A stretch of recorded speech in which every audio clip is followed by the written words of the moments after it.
我歇一会儿了。哎呀，我现在也挺好的，我现在也睡不着。那我先睡半个小时。你先睡吧。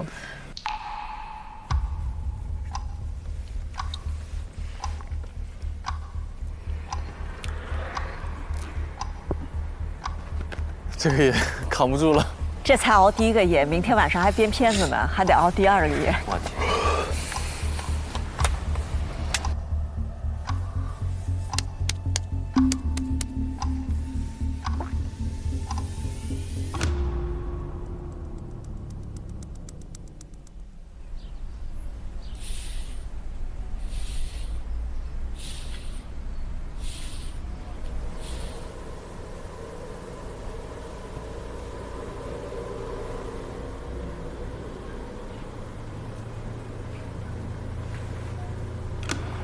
哦，哎呦，来了！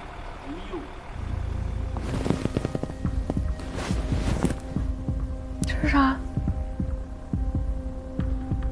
这是啥车？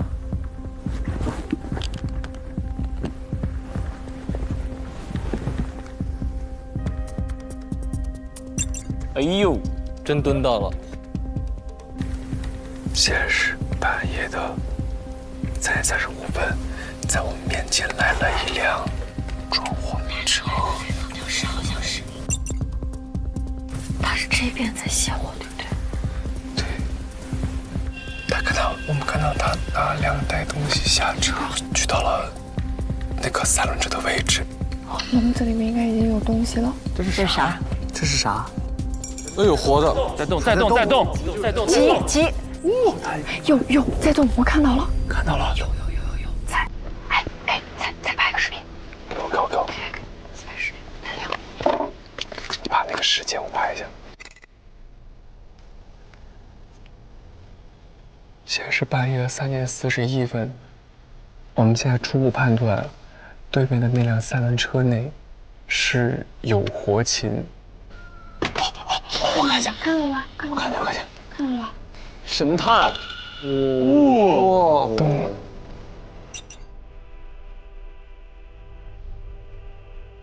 拍到了，走，出发。我们来检查设备。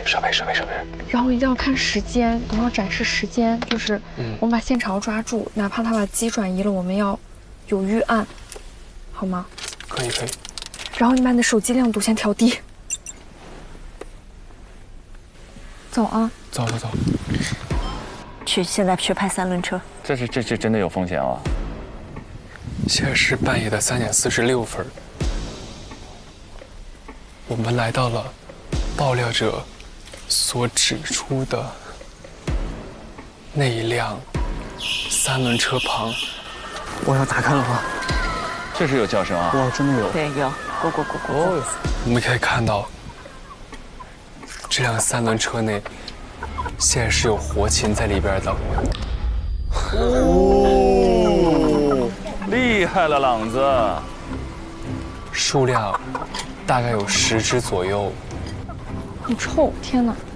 现场有非常重的鸡的排泄物的味道。现在是半夜的3点47分，下午购买生鲜的地方。再次来到了这辆3轮车旁。朗子，你在这个地方，大概就是再拍一下，说这个笼就是我现在被动过是吗？不，别动，别看，别拍。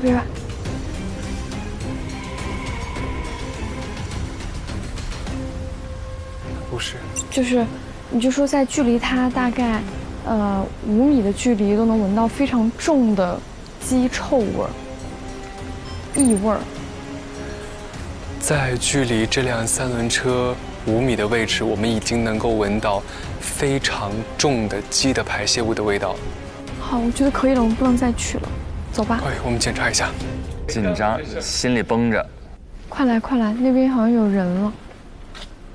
啊，太好了，他终于来了，还好来了。真的不服我们等了那么久。我们现在记录的画面，明显是能看到它有动过的，而且是有鸡在里面。而且我们给出了非常直接的时间点。没得跑了。我跟你讲，今天我们接下来要拍什么东西？拍一下他打鸣。天要亮了。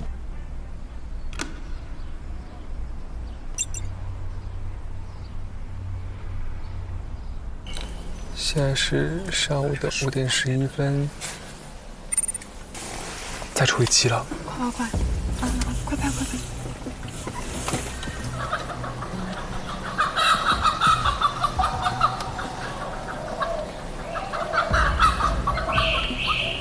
来了，哦，好嘞。你觉得我们要不要这会儿就去问一下？太早了。要不这样，我们也不用直接去，就是我们这不是有个家卖土猪肉的吗？我们就可以先从这家问，我们问说这附近哪里有卖鸡肉的，然后我们再走到那边去。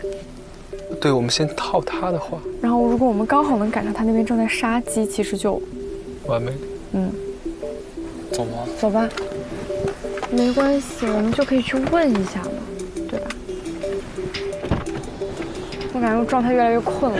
我也是。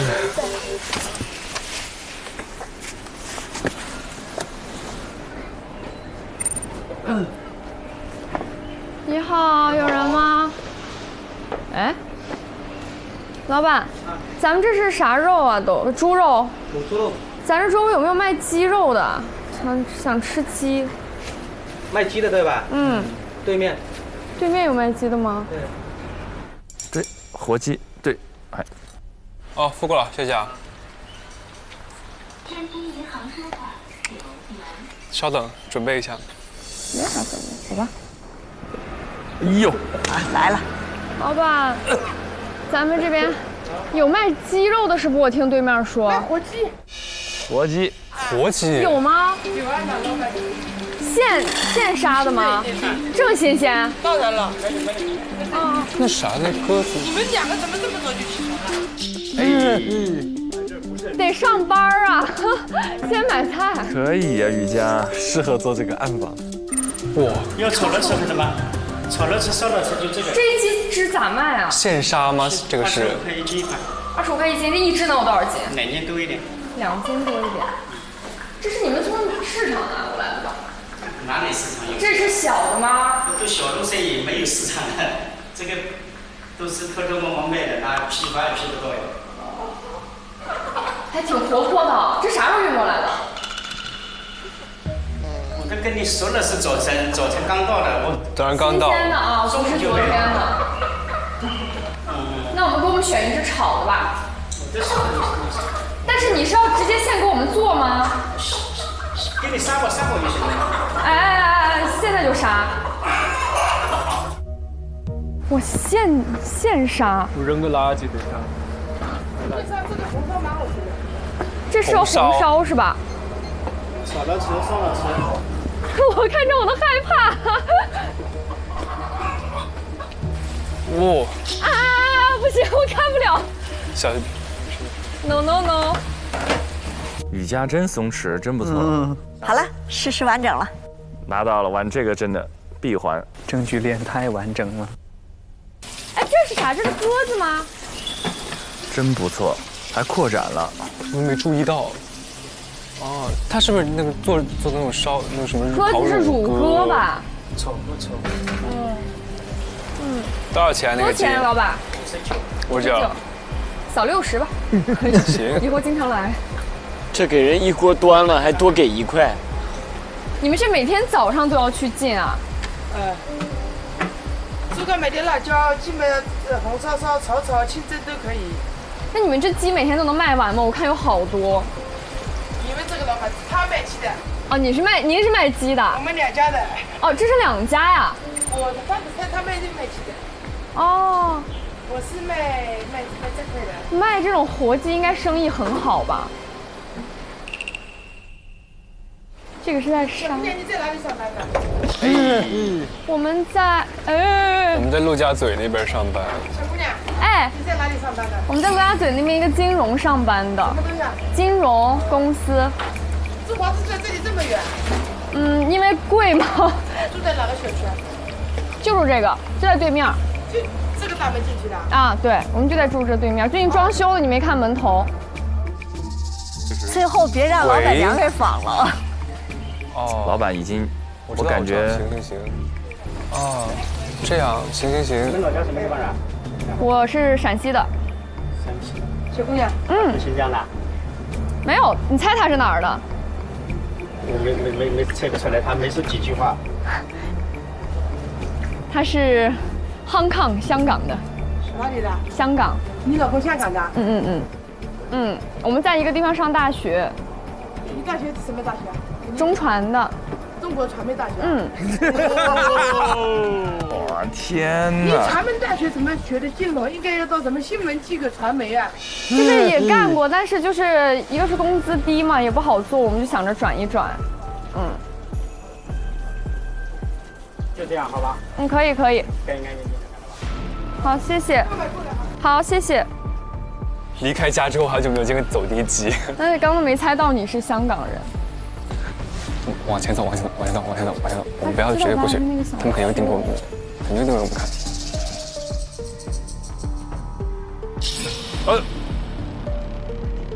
好啊。别看他们，我们就往前走。我们从另外一个门绕出去吧。刺激呀！还敢说自己是中传的？因为他第一时间跳不出来学金融的哪些学校。对，如果是换成那个林蔚的话，肯定脱口而出了就。对，人真学金融的。不错。你们看完之后感觉怎么样？雨佳有没有你中传大师姐的风范？太有了，全程 hold 住。出门在外身份都是自己给的。是陆家嘴金融人。对，陆家嘴金融人。他们整个的表现，全林老师看起来觉得怎么样？我觉得，就对于新进入这个行业的新闻人来说，民生新闻最难的就是核实事实的部分。所以呢，我觉得他们在一条并不清晰的线索后面，那真是现场有神明啊！到现场，然后把证据拿到手，就是有送货的，有卖货的，对吧？然后有证明啊，对面的商家说卖鸡的在那边，哇，然后有鸡，有售卖的过程，有宰杀的过程，证据链完整啊！哇，你现在肯定抓到了，叫做他违规售卖活禽，这个是肯定很扎实了。这个不容易，这算是及格还是高分？我觉得至少一个清晰的核心内核是完整了。你说第二层的它带来的影响，他们不是要去城管举报？你看城管来了啥状态？该明线的是明线，该暗线的暗线，你就能看见了。我天哪！我没想到，这个东西拍出了一种警匪卧底大片的那种。这确实就是它就是暗访了，对，就是暗访了大片儿，然后俩人整的挺惊心动魄的，反正是看的挺惊心动魄的。而且很真实。我们之前还有担心有机器如果近距离跟拍会不会暴露身份，基本上都没有。非常有经验。我的天，这也太厉害了。所以，哎呦，这一组很有可能在这4条里要领先了，脱颖而出。它鲜活，有暗访的东西都很鲜活。那个镜头一出来，那个味儿就来了。这就是观众爱看的那个部分。我先默默的给他加一票，默默加一票。这可能还要等他的新闻稿件出来，再看他们最后制作整个新闻片。然后在过程中，他们还提到了一点，就是鲁豫老师当时讲的那个小细节，说有一个不知道是2元还是10元的，给底层来提供一些遮风避雨的小场所，但因为片子的播出，一方也取缔了。其实这里面程朗在中间一度也稍有于心不忍，他也看到老板其实也是谋生。对。所以这个有很多时候这种尺度怎么拿捏、怎么把握，这也确实是个值得探讨的问题啊。是，其实这是新闻人一直要面对的一个困境。你有的时候，在一个新闻事件面前的时候，你就得问自己说，我在扮演什么角色？我除了把事实展现出来之外，我正在推动这件事情朝哪个方向变化？它会影响谁？然后就会呈现出该做或者不该做的事情。那其实，我们平时在记者的训练当中，我们会让大家分辨一件事情，就叫做有些事情违规，但是它合乎人情。那么合乎人情的地方，是否影响到了一些人的基础安全问题？比如说，如果是2元或者10元的旅店，对吧？要在这里面生活生存的人，他们是不是离开了这个地方就没有地方住了？这个其实是一个非常底层的生存和安全的问题。那在这个基础上，卫生稍微有点问题，是不是就显得没有那么重要？所以新闻人在自己心里要做这种，他得有那杆秤。然后我真的遇到过比这个就难得多的，我们就在办公室吵架。就我永远记得那件事儿，03年的时候有一场大火，就发生在衡阳，然后那个大厦叫衡州大厦，我一直记得。然后消防队员就进去救火，然后救着救着，突然那个大厦就塌了，里头有20名消防官兵因此牺牲。然后我们在第一时间拿到了20个消防官兵的名字。那从新闻的及时性来说，我们其实是要公布这些在消防的一线牺牲的官兵的名字的，因为他们是英雄，他们值得被记住。更重要的一件事情，对于我们来说，就我们在现场的记者非常明确的能够推断出这个不是现场的指挥消防的这件事情发生了决策的错误，它不是。但是谁也没有预料到这栋楼会在这样的火情底下会塌。它不该塌，但是它塌了。它是导致消防官兵牺牲的元凶，所以你报得越早，其实这件事情被捂住的可能性就越小。这是我们特别想改变的一个事实。你听到这儿，你都觉得说你第一时间拿到了消防官兵的名字，你就是要报的。但我们想到了一件事儿，就是你知道03年手机没有那么普及，所以其实通知每一个牺牲的官兵的家属是没有那么及时的。很难想象，说如果你有一个孩子在干消防，他的牺牲你是在新闻里看见的，就第一下是在新闻里看见的，人父母怎么过？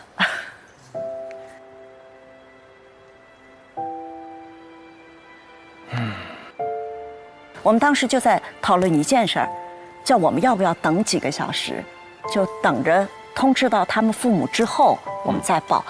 所以我们是应该更及时的做一件有意义的，让英雄得到他们应得的致敬，让这件事情的责任人更有机会被摁到桌面上来被追究。还是要讨论在这一刻，这些牺牲的官兵的父母该怎么办？他们应该先从哪儿听到？